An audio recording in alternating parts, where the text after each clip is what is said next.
राम राम किसान भाइयों।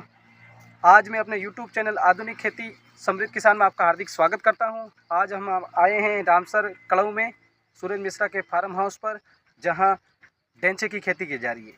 सबसे पहले मैं ये बता देता हूं कि राजस्थान में ढेंचे की खेती बंजर भूमि के सुधार के लिए की जाती है।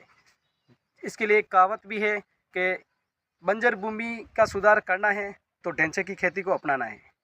अब अपन देखते हैं कि राजस्थान के कई जिलों में भूमिगत पानी की कमी होने एवं उपलब्ध पानी की लवणी और क्षारीय होने से किसानों को बंजर होती हुई भूमि से फसलोत्पादन कम होता है एवं खेती योग्य क्षेत्र है जो बंजर और अनुपजाऊ हो गया है। इससे कि फसलोत्पादन में काफ़ी नुकसान उठाना पड़ रहा है।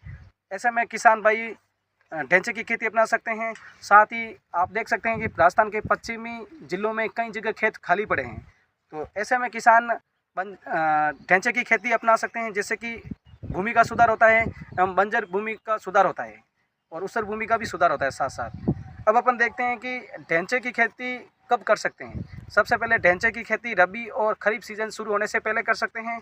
अगर हरी खाद के लिए आप ढेंचे की खेती कर रहे हो तो आपको अप्रैल से जुलाई के बीच में ढेंचे की खेती शुरुआत करनी चाहिए।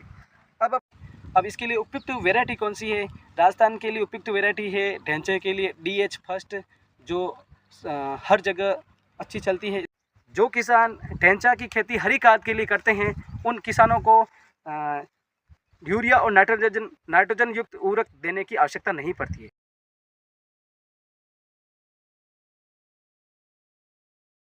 अब अपन ये देखते हैं कि ढेंचे की खेती के लिए बीज कितनी आवश्यकता होती है। कि अगर खाद के लिए अपन बीज काम में ले रहे हैं तो हरी खाद के लिए 60 किलो प्रति हेक्टर बीज की आवश्यकता होती है, और वैसे 5 किलो प्रति बीघा के हिसाब से भी आप ढेंचा का बीज डालकर खेती कर सकते हैं। अब अपन इसके लिए ये देखते हैं कि इस ढेंचा में पोषक तत्व कौन कौन से होते हैं, इसका उपयोग किस किस के लिए और किया जा सकता है।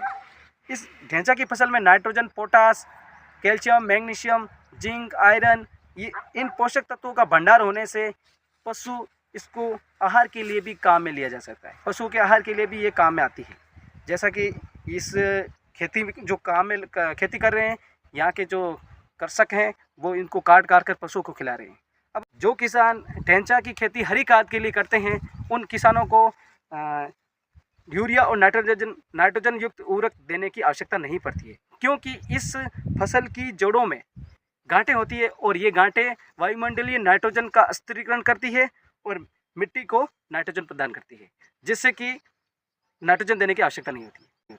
अब अपन ये देखते हैं कि जैसे ये ढेंचा की खेती कर रहे हैं तो इसका अपन खाद कब बनाएं। ढेंचे की फसल जो 50 से 55 दिन की या 50 से 60 दिन की हो जाती है, या फिर इसमें फूल आने लगे, तब मिट्टी पलटने वाले हल से या रोटावेटर से जुताई कर मिट्टी में पलट देना चाहिए, जिससे कि ये खाद बन जाती है।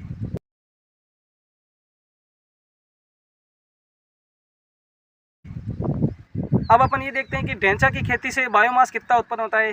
प्रति वर्ष प्रति बीघा ढेंचा की खेती से 10 टन बायोमास उत्पन्न होता है। अब अपन ये देखते हैं कि जैसे ढेंचा की खेती से नाइट्रोजन भूमि में कितनी मिलती है। ढेंचा की खेती से नाइट्रोजन 80 से 100 किलो मिट्टी को नाइट्रोजन प्रदान होती है। इसके अतिरिक्त हरी खाद मिलती है 15 से 20 टन प्रति हेक्टर हरी खाद मिलती है ढेंचा की खेती अपनाने से। इसलिए बंजर भूमि को सुधार करना है या ऊसर भूमि को सुधार करना है तो ढेंचा की खेती अपना सकते हैं।